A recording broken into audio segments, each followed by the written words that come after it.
Sejam muito bem-vindos, amados meus, aqui à aula 2 do Regimento Interno do Tribunal de Justiça do Distrito Federal e Territórios. Amados meus, na aula 1 nós vimos lá vários aspectos introdutórios e vimos também a estrutura do Tribunal Pleno e do Conselho Especial. Agora nós vamos ver a estrutura dos demais órgãos que atuam em sessão e também vamos falar da estrutura dos órgãos que atuam em reunião, tá? Da mesma forma que nós estudamos, daquela ordem que nós estudamos lá na aula 1, ok? Então, sem mais delongas, vamos lá. Já vimos Tribunal Pleno, Conselho Especial, agora nós vamos falar sobre o Conselho da Magistratura.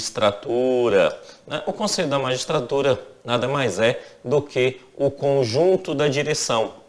Então, quem compõe o Conselho da Magistratura? É exatamente a direção do tribunal, ou seja, presidente, primeiro vice, segundo vice e corregedor, ok? Isso é importante você saber e é muito simples. Outra coisa importante você tem que saber é que atualmente o Conselho da Magistratura ele tem competências jurisdicionais e administrativas, tá? Jurisdicionais e administrativas.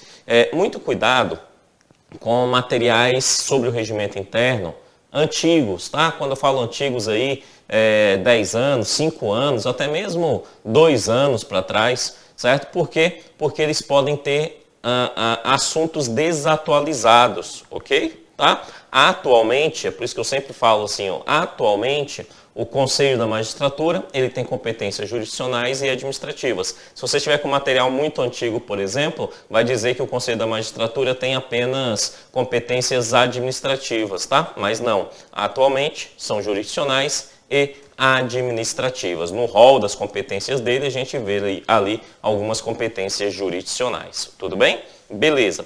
Quem preside o Conselho da Magistratura é o presidente do TJDFT.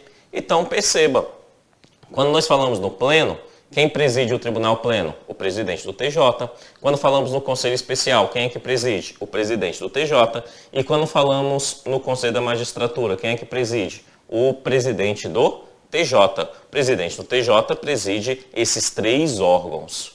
Ok? Beleza? Show, show, show. E só mais uma informação sobre o Conselho da Magistratura, que é o seguinte. Quando nós falamos sobre o Conselho, ele vai se reunir, né? Vai se reunir em sessões, né? Só que essas sessões, elas são ordinárias ou extraordinárias.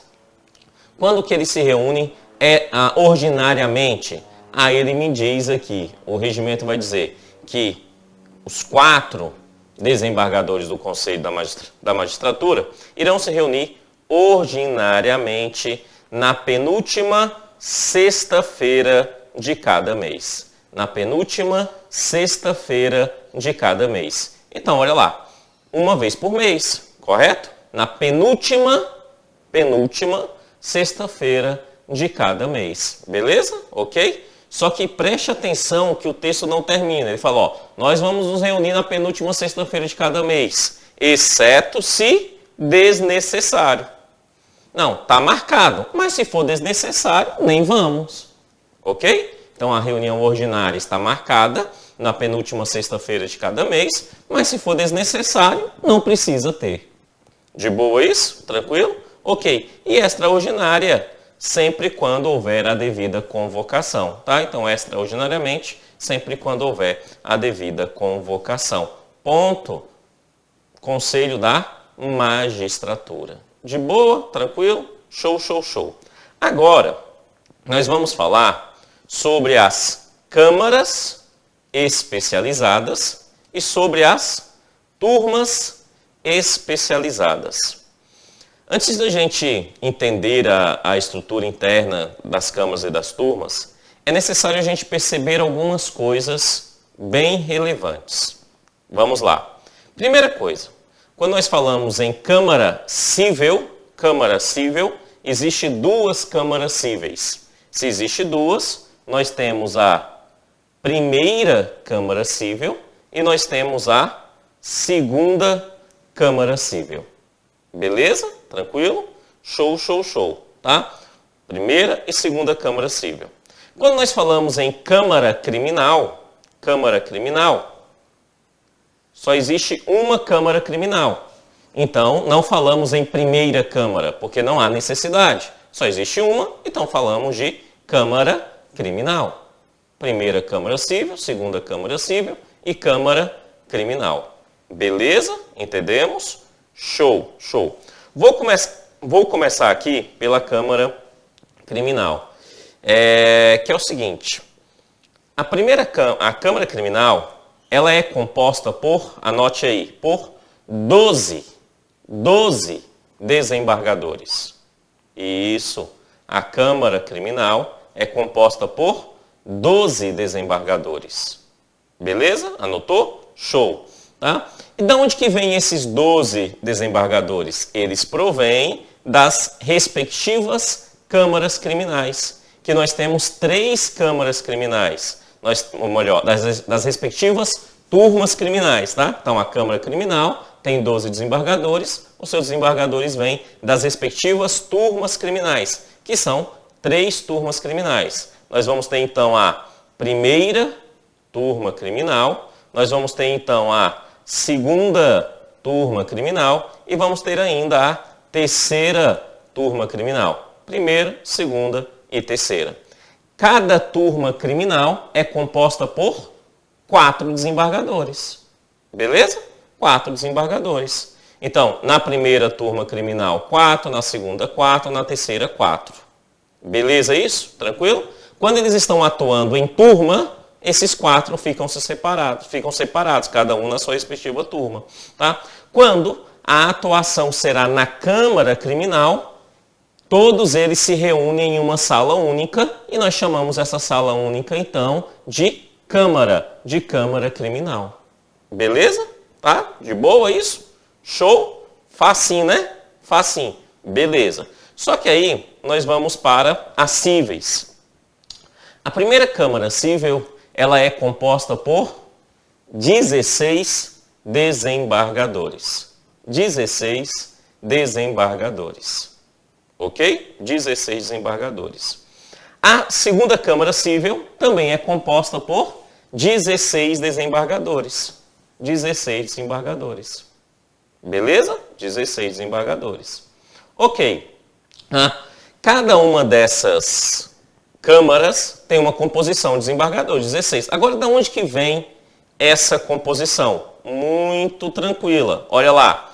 Se eu estou falando da primeira Câmara Civil, a pergunta que eu te faço é: primeira Câmara Civil, nós estamos falando de um número ímpar ou nós estamos falando de um número par?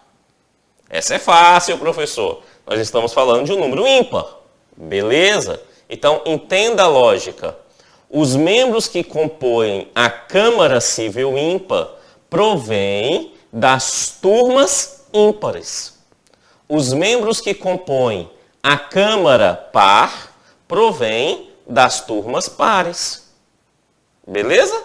Tá? Então tem 16 membros. Por quê? Porque cada uma das turmas contém 4 desembargadores. Então eu tenho aqui, ó, a primeira turma civil, a terceira turma civil, a quinta turma civil e a sétima turma civil.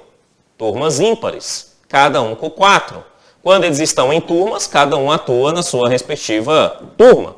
Quando eles se reúnem, essa reunião dos 16 chama-se Câmara, tá? Câmara. E aqui, se são turmas ímpares, será a Câmara ímpar. A Câmara ímpar. Beleza? De boa? Então entenda. Fazer uma pergunta simples. O desembargador José atua na terceira Câmara, melhor, o desembargador José atua na terceira turma civil. Qual Câmara ele atua? Isso, ele atua na primeira Câmara Civil, porque ele é da terceira turma, então ele é ímpar, ele vai para a Câmara ímpar. Fácil, fácil. Da mesma forma, na Câmara par. Então eu tenho lá a segunda turma civil, a quarta turma civil, a sexta turma civil e a oitava turma civil. Tá? Cada turma com 4 membros, que aí, quando eles se reúnem em Câmara, eles se reúnem na segunda Câmara Civil. De boa? Beleza? Show, show, show. Tá? Só lembrando, um assunto que a gente já viu lá em aula anterior, só para a gente entender isso, né? Entenda o seguinte, nós vimos em aula anterior que cônjuges e parentes até o terceiro grau não podem atuar na mesma turma ou na mesma câmara. Nós vimos isso. Então, só para a gente entender. Vamos supor que Maria é desembargadora e atua aqui na primeira turma civil. Tá? Na primeira turma civil. José também é desembargador, só que José é cônjuge de Maria. Beleza? Tá? Então, José pode atuar na primeira turma civil? Não, porque cônjuge ou parentes até o terceiro grau não podem atuar na mesma turma. Mas José poderia atuar na terceira turma civil? Também não. Mas Kenny, já Maria não está na primeira? Tá na primeira. Então ele pode ir para a terceira. Não, ele não pode ir para a terceira. Por que ele não pode ir para a terceira? Porque se ele estiver na terceira, eles irão se reunir na mesma câmara. E a vedação é na mesma câmara e na mesma turma. Não pode atuar na mesma turma ou na mesma câmara. Ele pode atuar em uma turma civil? Pode. O José pode atuar em uma turma civil. Mas ele tem que ir lá para uma turma par. Tá? Para uma turma par, porque aí as câmaras serão diferentes. Tá? Ou na câmara criminal. Beleza isso? Entendemos? Show, show, show. Só por desencargo de consciência do professor, quando falamos na câmara criminal, não há essa divisão entre par e ímpar. Não, é primeira turma, segunda turma e terceira turma criminal. De boa? Entendemos tudo isso? Ok. Então vamos ver aqui algumas questões básicas. As câmaras, ou melhor, antes de fazer essas definições aqui, eu gostaria que você fizesse uma conta para mim, uma conta matemática. São quantos membros que atuam na primeira turma civil? Na primeira Câmara Civil. São quantos membros que atuam na primeira Câmara Civil? 16. 16 membros. Beleza. Tá? Quantos membros atuam na segunda Câmara Civil? 16. Beleza, 16. E quantos membros atuam na Câmara Criminal? 12. 12. Beleza, faz as contas. 16 mais 16 mais 12. 16 mais 16 mais 12 dá um resultado de... Isso mesmo, 44 desembargadores. Mas o tribunal tem no seu total, 48 desembargadores. O tribunal tem 48 e aqui nas turmas e câmaras atuam 44.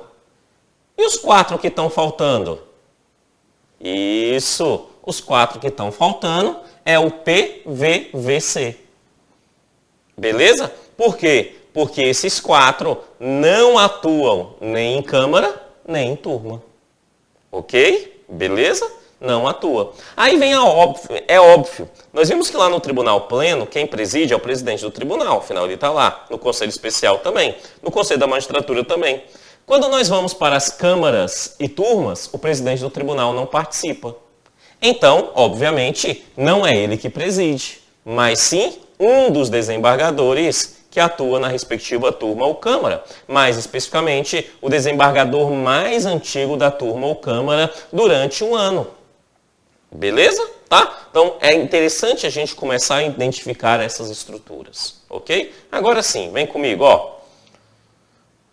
Todas as câmaras somente e exclusivamente têm funções jurisdicionais. Câmara especializada não tem função administrativa, não mesmo. É só função jurisdicional, beleza? Tá? Se a gente vai para as turmas, também da mesma forma. Ó. As turmas só têm funções jurisdicionais e nada mais. Apenas, exclusivamente, funções jurisdicionais. Tudo bem?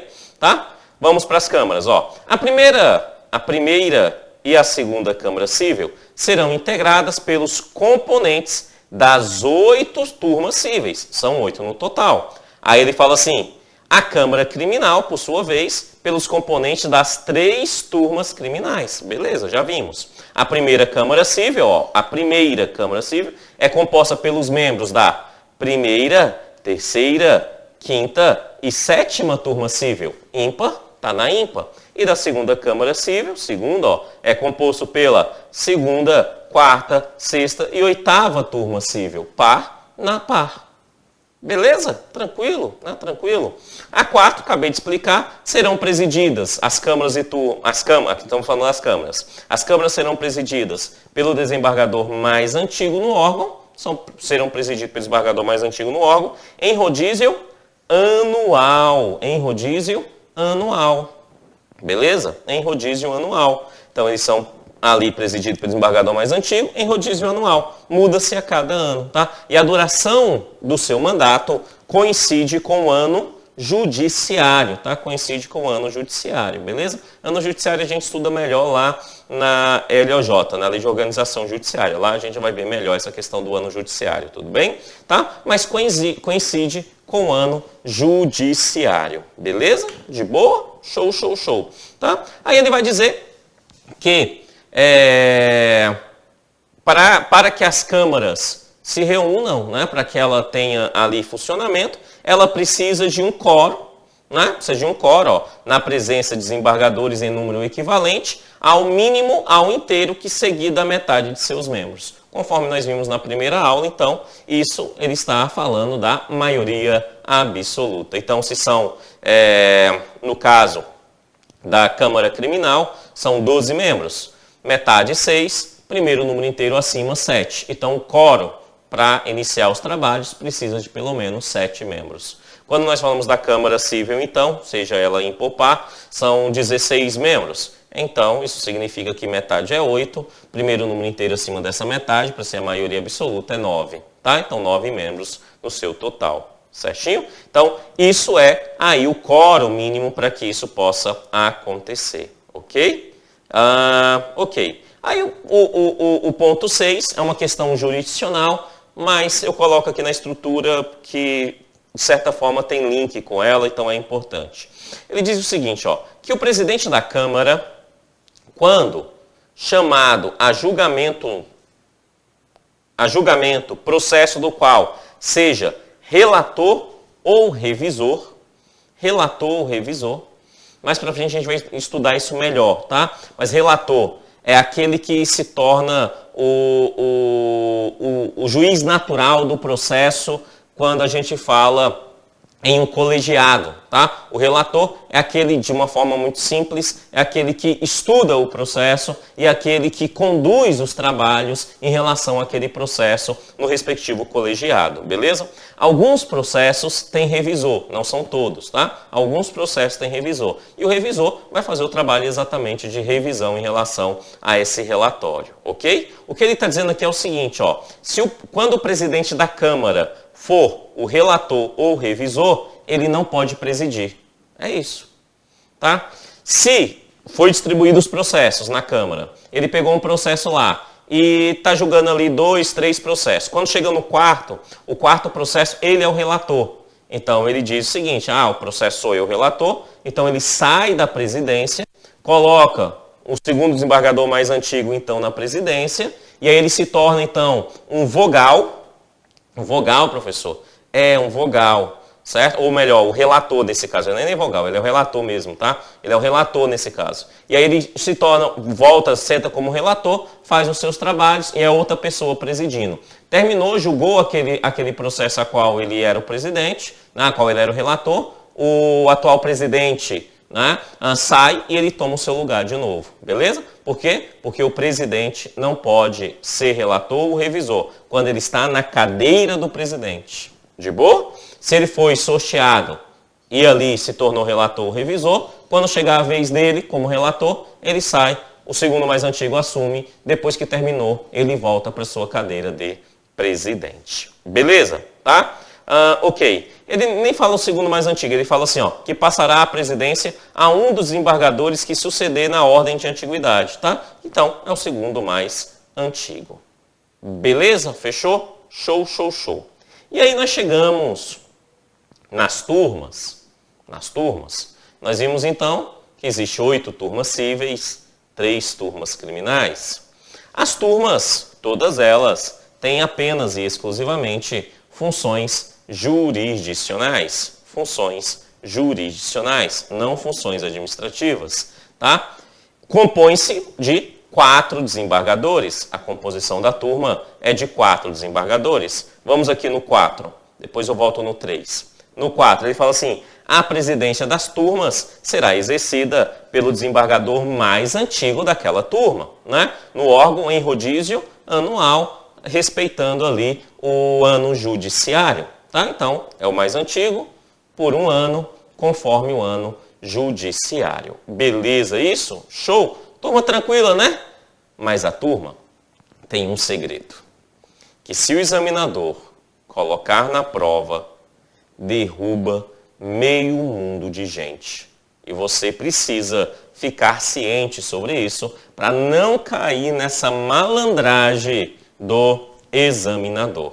Que é o seguinte, quando nós falamos em quórum da turma, o quórum da turma é sim de maioria absoluta, ou seja, primeiro número inteiro acima da metade. Então, se a turma são 4 membros, o quórum mínimo é de 3 membros. Beleza? Tranquilo? Ok. Só que não é esse raciocínio que é colocado no regimento. Não. O regimento interno fala assim, reúne-se na presença de, no mínimo, 3 julgadores. Como a vaca mimosa dizia, no mínimo 3 julgadores. Preste atenção no que o professor vai falar agora. Todo desembargador é um julgador. Ok? Mas, porém, todavia, contudo, nem todo julgador é um desembargador. É isso mesmo que eu disse. Todo desembargador é um julgador e nem todo julgador é um desembargador. E aqui não está falando 3 desembargadores. Aqui está falando 3 julgadores. Professor, então você está me dizendo que julgar na turma pode ser por pessoas que não são desembargadoras? É isso mesmo que eu estou dizendo. Exatamente isso. Por quê? Porque aqui em turma pode aparecer e pode conter aqui, regimentalmente falando, 2 figuras. Uma delas é o famosíssimo e razoavelmente recente no regimento interno do Tribunal de Justiça e que ainda não caiu em prova, então acredito sim que tem chance de cair sobre ele. Tá? Desculpa que eu estou saindo aqui de uma gripe bem forte e a garganta tá ruim. Tá? Mas vamos lá, vamos continuar. Beleza. Então, dentro desse aspecto, você tem aqui o julgamento, né? Você tem o julgador, certo? E você vai ter, dentro da estrutura do tribunal, que é bem nova, isso que eu estava dizendo, a figura, e essa figura ainda não caiu em prova, tem chance de cair na sua prova, tá? A figura do juiz de direito, de substituto, de segundo grau. Preste atenção no nome. Juiz de direito, substituto de segundo grau. Quem é esse cara? Quem é essa moça? Esses são juízes de direito. Isso, são juízes de direito. Vamos lá. Ele fez concurso para juiz de direito substituto, ficou lá algum tempo. Depois, por merecimento ou antiguidade, foi promovido a juiz de direito. E ele é um juiz de direito. Ok? Ele não é promovido a desembargador, não. Ele é juiz de direito, ok? Só que é um juiz de direito que já não mais atua na primeira instância. Ele vem atuar aqui na segunda instância. E aí ele recebe, então, uma função, e não uma promoção, chamado de juiz de direito substituto de segundo grau. Juiz de direito substituto de segundo grau. Beleza? Fechou? Entendemos? Juiz de direito substituto de segundo grau. Ele é um juiz de direito, só que ele atua na segunda instância, no tribunal. Ele não é desembargador. Tá? Preste atenção no que eu disse. Ele não é desembargador. Mas ele é tratado como desembargador. Ou seja, ele não é um dos 48. Não é como um dos 48. Certo? Mas todo o tratamento a ele dentro do tribunal é um tratamento de desembargador. Beleza? Mas o que ele é? É um juiz de direito substituto de segundo grau. Então vamos lá. Se ele não é desembargador, se tivesse escrito aqui, reúne-se na presença de no mínimo 3 desembargadores, ele não poderia atuar. Beleza? Mas ele diz, reúne-se no mínimo na presença de 3 julgadores. Professor, mas para que existe esse juiz de direito substituto de segundo grau? Amados, nós temos 48 desembargadores, ok? Esses 48 desembargadores, eles têm direito, por exemplo, a férias. E as férias dos senhores desembargadores é de 60 dias ao ano. É óbvio que todo mês tem desembargador de férias. Fora aqueles que estão de licença médica ou qualquer outra coisa. Então, existe esse juiz de direito substituto de segundo grau lá no tribunal exatamente para ir cobrindo essas lacunas. Ok? Tá? E aí eles vão atuando, então, dentro desse contexto.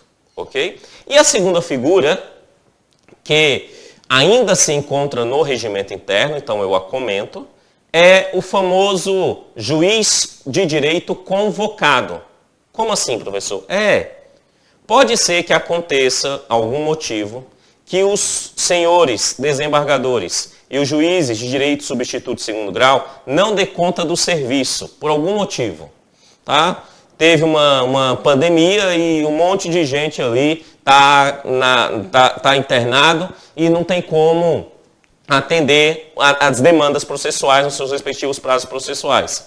Então, pode-se convocar juiz de direito lá do primeiro grau. Só que essa convocação ela é temporária. Tá? Então, o juiz de direito vem, faz o seu trabalho, julga as ações e depois ele volta para o primeiro grau. Então, o juiz de direito convocado é diferente do juiz de direito substituto de segundo grau. Beleza? Mas ambos podem atuar aqui na turma. Por isso ele fala 3 julgadores. Se eu sou o examinador, eu coloco lá na sua prova.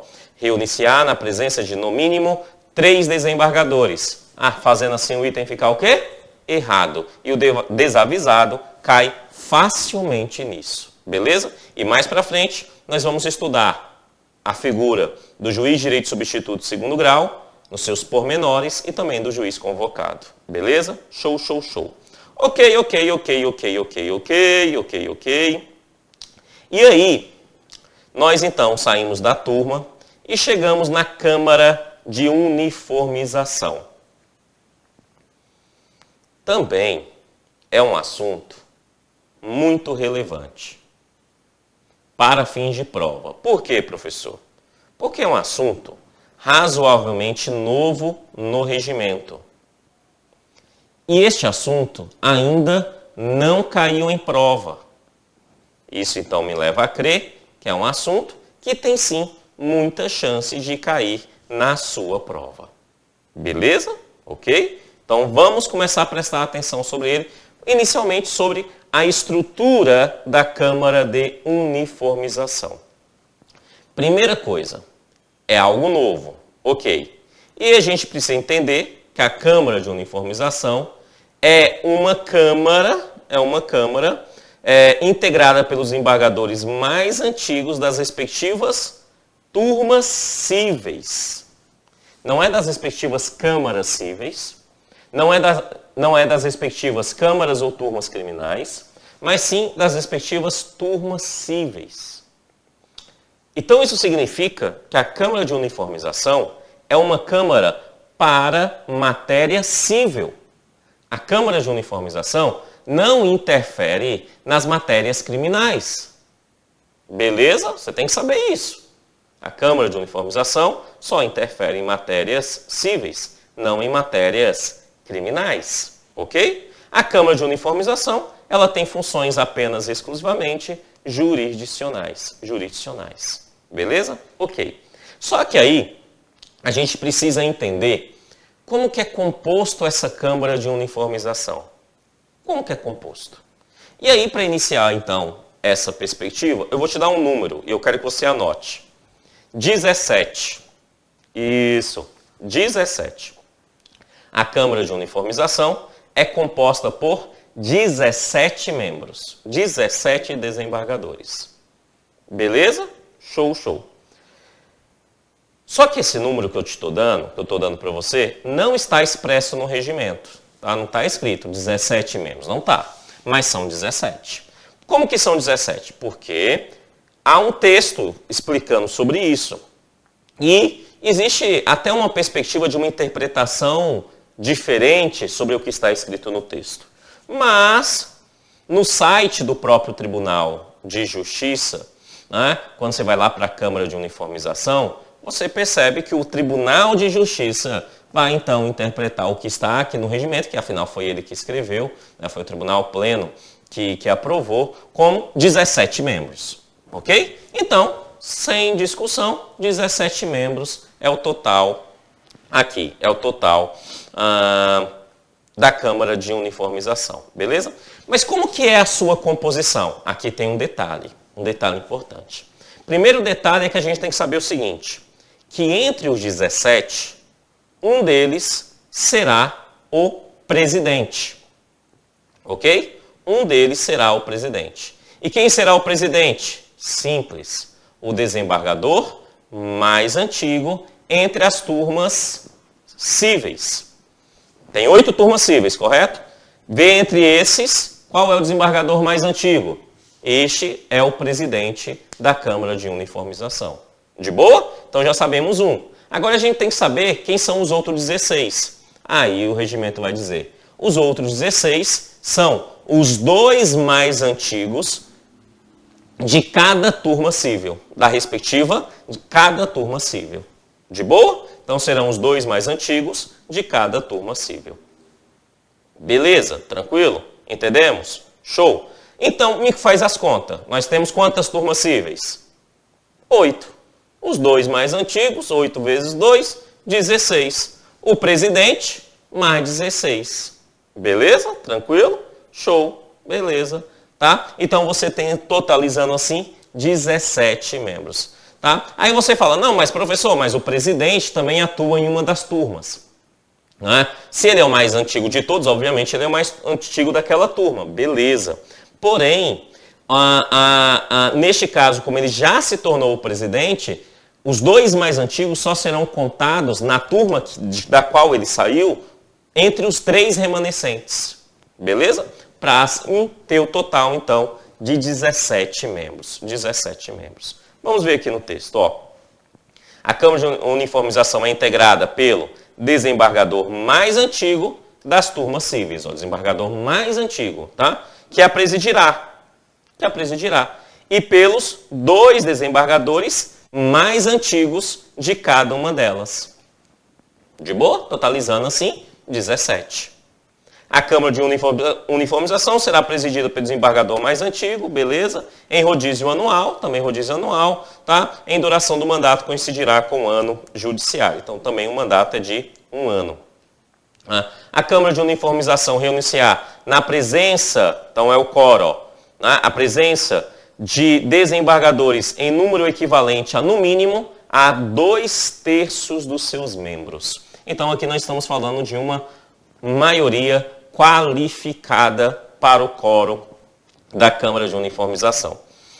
Para que eu possa explicar isso e deixar isso mais claro, eu preciso entrar um pouquinho nas questões jurisdicionais da Câmara de Uniformização, só para a gente entender. A grande pergunta que a gente faz é, por que essa Câmara de Uniformização foi criada agora? E a resposta é simples, é porque o número de desembargadores do Tribunal de Justiça aumentou. Antes das últimas alterações no Tribunal de Justiça, o Tribunal de Justiça era composto por 40 desembargadores. Na última alteração foi para 48 desembargadores. Esses 8 desembargadores a mais, eles irão para as turmas cíveis. Quando eles vão para as turmas cíveis, cria-se mais 2 turmas cíveis. Beleza? Antes eram 6 turmas, atualmente então são 8 turmas cíveis. Como cada turma cíveis é composta por 4 desembargadores e o seu julgamento será feito por 3 julgadores, né? Isso pode, e eles trabalham sobre a mesma matéria, matérias cíveis, isso pode ocasionar, e é comum que isso aconteça, decisões divergentes entre as turmas. Então, em uma determinada matéria, uma turma está decidindo de uma forma, em uma outra turma está decidindo de outra forma, em outra turma está decidindo de outra forma. Isso é natural na organização judiciária brasileira, tá? Isso é bem natural, inclusive, certo? Mas, como o Tribunal de Justiça passou a ter, então, muitas turmas, essa divergência poderia ser levada a um outro nível, tá?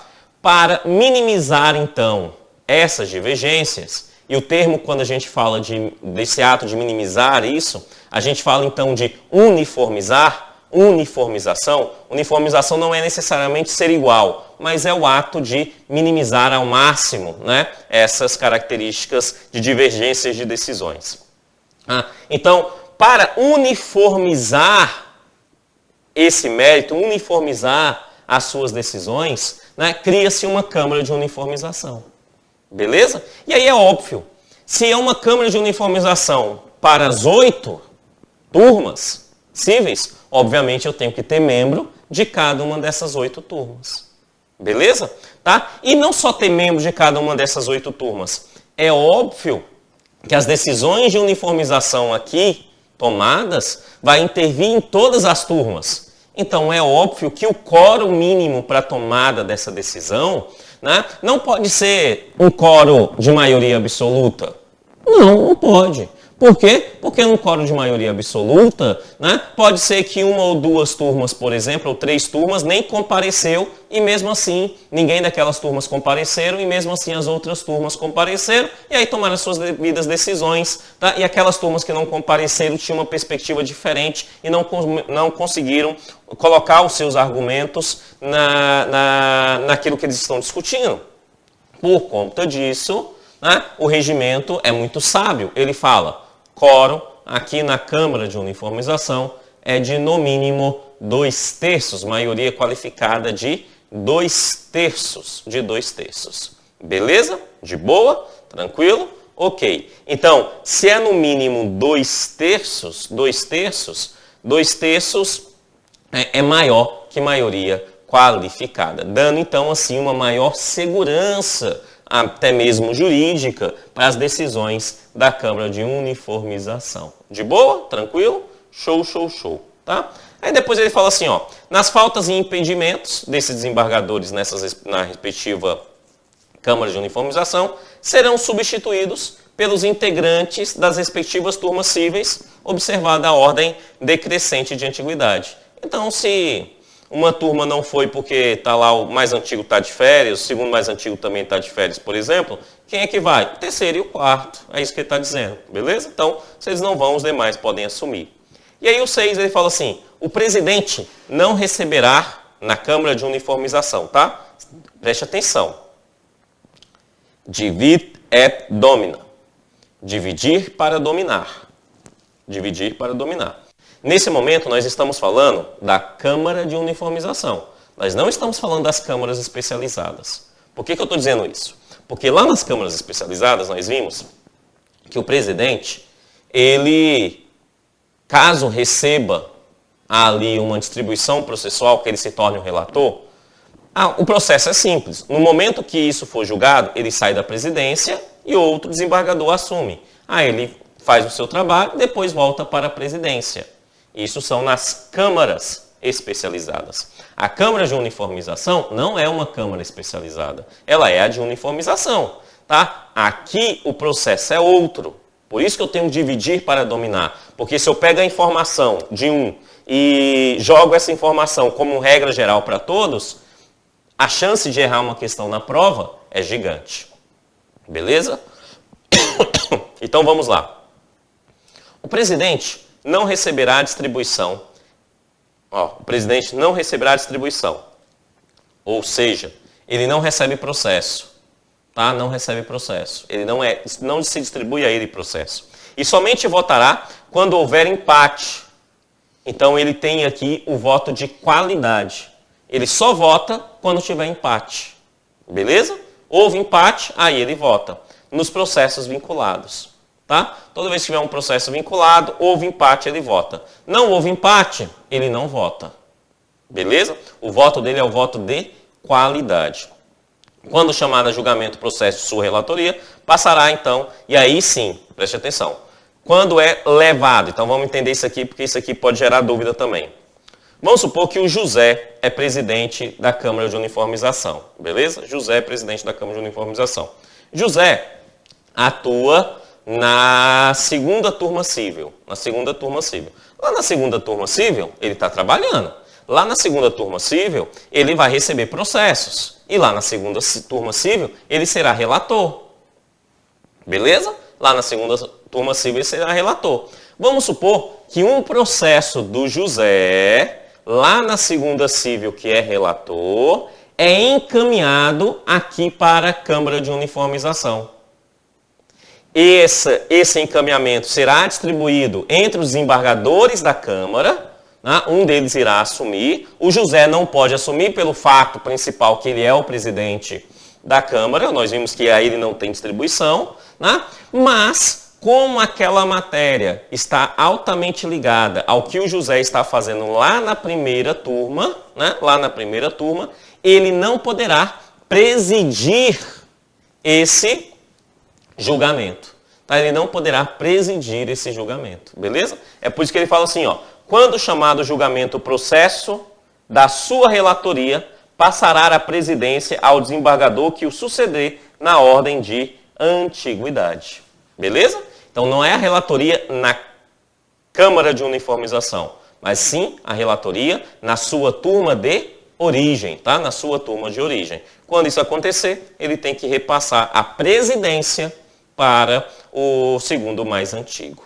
Beleza? Show, show, show. Tá? E assim, nós encerramos então a estrutura dos órgãos que atuam em sessão. Olha que legal. Dos órgãos que atuam em sessão. Mas precisamos ainda ver a estrutura dos órgãos que atuam em reunião. Tá? E aí os órgãos que atuam em reunião, conforme vocês sabem, são as comissões. Existem dois conjuntos de comissões possíveis. Uma existe, que são as comissões permanentes, e existe ainda a possibilidade das comissões temporárias. Começar pelas comissões temporárias, que é mais simples.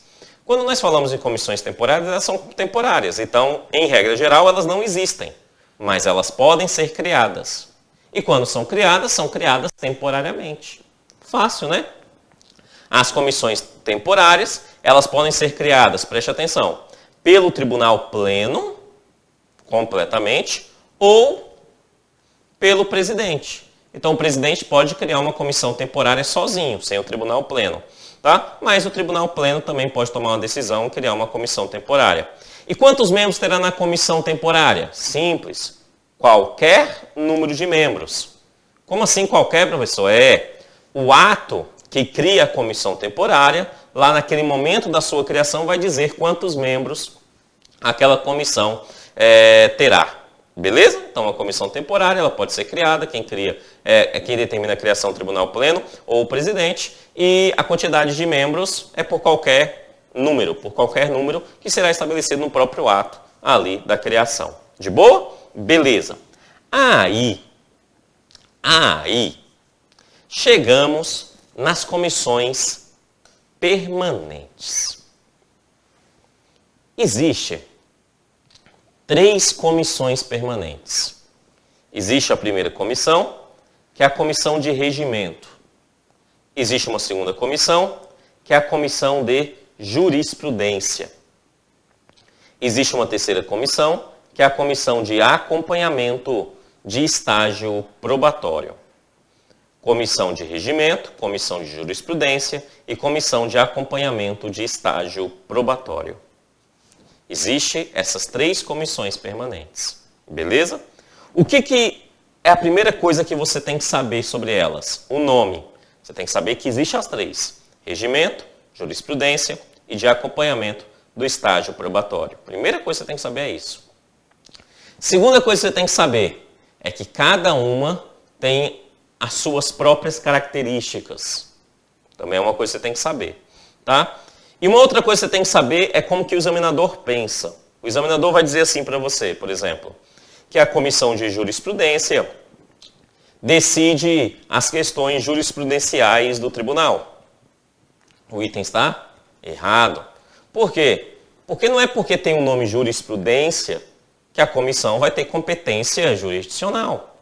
Não. Na verdade, quando nós falamos sobre essas comissões, elas têm uma competência muito mais voltadas para uma orientação, para pedidos, para solicitações, para assuntos administrativos também, tá? Mas em nenhuma hipótese essas comissões terão ali competências jurisdicionais. Beleza? Fechou? Entendeu? Show de bola, tá? Show de bola. Ok. Vamos entender cada uma delas. Comissão de regimento. Ela é composta por 5 membros efetivos e 2 suplentes. Quem indica esses 5 membros efetivos e esses 2 suplentes? O presidente do tribunal. Quem que aprova esses 5 membros efetivos e esses 2 suplentes? O tribunal pleno. Fácil, né? É a mais tranquila de todas. 5 membros efetivos, 2 suplentes, indicados pelo presidente do tribunal, pela aprovação, para aprovação do tribunal pleno, né? Para aprovação do tribunal pleno. Beleza. Quem preside essa comissão? Também bem tranquilo. O desembargador mais antigo entre os seus membros. Tá? Entre os seus membros. Sendo que este pode ali dar o mais antigo pode dar uma justificativa. Tá? E caso essa justificativa seja plausível, pode passar para o outro, tá bom? Mas para isso é necessário ter uma justificativa, caso ele não queira a presidência, tá? Contará com apoio técnico especializado dos servidores do tribunal ali para fazer o seu trabalho. Bem tranquilo a primeira comissão de regimento. De boa? Tranquilo? O que essa comissão faz? Mas ela estuda o regimento interno, ela propõe alterações no regimento interno. Tá? Por exemplo, há algum tempo atrás, o Tribunal de Justiça passou a ter 48 desembargadores. Como eu disse, era 40 e virou 48. Isso teve algumas alterações. Por exemplo, antes nós tínhamos apenas o presidente, o vice e o corregedor. Com essa alteração, passamos a ter o presidente, primeiro vice, segundo vice e corregedor. Acrescentou um vice-presidente com essa alteração. Só que, mesmo depois dessa alteração, ainda havia alguns artigos no regimento que, quando ia citar, já com a alteração dos 48, quando ia citar, só citava assim, presidente, primeiro vice e corregedor. Houve uma falha, então, na alteração do regimento. O que essa comissão faz? Ela estuda, ela verifica, e aí ela propõe ao tribunal pleno, caminha para o tribunal pleno e fala, tribunal pleno, ó, isso aqui está errado, precisamos corrigir. Aí o tribunal pleno verifica se procede e vai lá e corrige ou não aquilo que ela pede. Beleza? Tá? E corrigiram, né? Hoje o regimento interno está coerente, ele fala em presidente, primeiro vice, segundo vice e corregedor. Beleza? Comissão de regimento, 5 membros e 2 efetivos. Beleza. Aí, nós temos a comissão de jurisprudência. Preste atenção nessa comissão. Ela é composta por 5 membros efetivos e 1 suplente. Então aqui já é diferente. Comissão de regimento, 5 membros efetivos, 2 suplentes. Comissão de jurisprudência, 5 membros efetivos e 1 suplente. Beleza? Entendemos? Show. Aí ele fala assim, indicados pelo presidente do tribunal, ok, com a aprovação do tribunal pleno. Da mesma forma, o presidente indica, o tribunal pleno aprova. Beleza. Quem preside? É o desembargador mais antigo entre eles. Também, se ele quiser justificar não querendo, ele vai poder recusar mediante isso. Beleza? Show? Bom demais. Mas aqui nós temos um detalhe, que é uma característica específica da comissão de jurisprudência. O que a comissão de jurisprudência faz? Ela estuda possíveis jurisprudências. Ela acompanha as jurisprudências do tribunal, sejam em relação à matéria civil ou à matéria criminal. Ela acompanha. Então, é justo que na comissão de jurisprudência os seus membros tenham membros provenientes, desembargadores provenientes da área civil, mas também desembargadores provenientes da área criminal. Na comissão de regimento não há isso. Pode ser todo mundo da civil na comissão de regimento, sem problema. Tá sem problema. Mas na comissão de jurisprudência, obrigatoriamente eu terei que ter, então, representantes da civil e representantes da criminal. Ok? Por isso ele fala assim, ó. Tem um representante de cada Câmara especializada, indicado juntamente com o suplente pelo presidente do tribunal, tá? Pelo presidente do tribunal, indicados ali com o suplente pelo presidente do tribunal, tá? Isso faz, então, que haja membros de cada Câmara especializada especificamente. Beleza isso? Show? Bom demais. Contará com apoio técnico especializado dos servidores. Beleza, e terá apoio técnico especializado dos servidores. O que você tem que lembrar aqui é que a de jurisprudência terá membro de cada Câmara especializada. De boa? Beleza. E aí nós chegamos na comissão de acompanhamento do estágio probatório. Essa comissão também tem as suas peculiaridades. Primeiro, os seus membros são 3 membros efetivos e um suplente. Tá aí um suplente.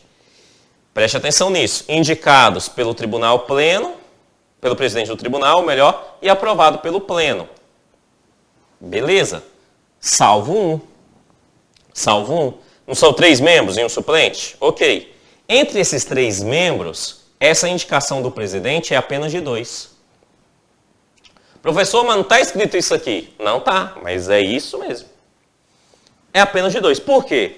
Porque, obrigatoriamente, na comissão de acompanhamento do estágio probatório, o presidente dessa comissão é ninguém mais, ninguém menos do que o seu nosso queridíssimo e amadíssimo corregedor. O corregedor, ele é o presidente desta comissão. Beleza? Ele que vai presidir. Ele é membro efetivo e permanente da comissão. Então, a cadeira de presidente é uma cadeira, um cargo nato do corregedor, certo? Quem for o corregedor, senta lá. Se atualmente o corregedor é a Maria, Maria senta lá. Se Maria morreu e assume o José senta lá. Simples, porque a vaga é do corregedor, ele preside. Mas por que o corregedor preside? Nós vimos isso em aula anterior, que quando nós falamos sobre o presidente e os seus respectivos vices, esses atuam as suas ações para o tribunal, para o órgão de segundo grau. Quando nós falamos no corregedor, ele acompanha a primeira instância. E aonde que está atuando os magistrados em estágio probatório? Lá na primeira instância. Então, eles são encaminhados lá para a primeira instância, ou melhor, eles estão atuando na primeira instância. Então, o corregedor, que é o responsável por eles, obviamente, é ele que preside, então, aqui a comissão de acompanhamento do estágio probatório. Beleza? Ele vai acompanhar, ele preside também essa comissão. Ele tem apoio dos servidores, mas além dos servidores, como existe uma estrutura no próprio tribunal para ele, ele tem apoio da própria estrutura da corregedoria, tá? Da corregedoria, beleza? Tá? Alguns detalhes, ó. Primeira observação, a permanência dos membros da comissão será de 2 anos. Então, todos esses membros têm mandato de 2 anos, tá? Em cada uma das comissões. Salvo quem? Isso! Salvo o seu, nosso queridíssimo e amadíssimo corregedor, porque este é nato, beleza? Esse é nato. Como eu disse, quem é nato é o cargo e não a pessoa que está no cargo. Eu sei, e você sabe, que a pessoa o cargo muda a pessoa que está no cargo em tempos. Eu sei que você sabe disso, e mais para frente nós vamos estudar isso com mais calma, né? Eu sei que você sabe, certo? Mas quem vai estar sentado aqui é o cargo, é o corregedor que vai estar sentado. E não a pessoa, tá? Mas sim o cargo. Não interessa se quem é o corregedor é a Maria, o Joaquim, a Joaquina, a Josefa. Não interessa, tá? Não interessa, certo? Quem senta lá é o corregedor, tá? Permitida a recondução tantas vezes quando entender necessário. Então, é mandato de 2 anos, sendo cabível recondução quantas vezes for necessário, tá? E é vedada a participação do mesmo desembargador em mais de uma comissão permanente. Então, o desembargador que atua numa comissão não pode atuar em outra comissão permanente. Ele poderia atuar, então, numa temporária? Sim, numa temporária não há impedimento, tá? O que ele está proibido é de atuar em mais de uma comissão permanente. Beleza? Amados meus, fico por aqui, mas daqui a pouquinho tem mais. Valeu, tchau, tchau.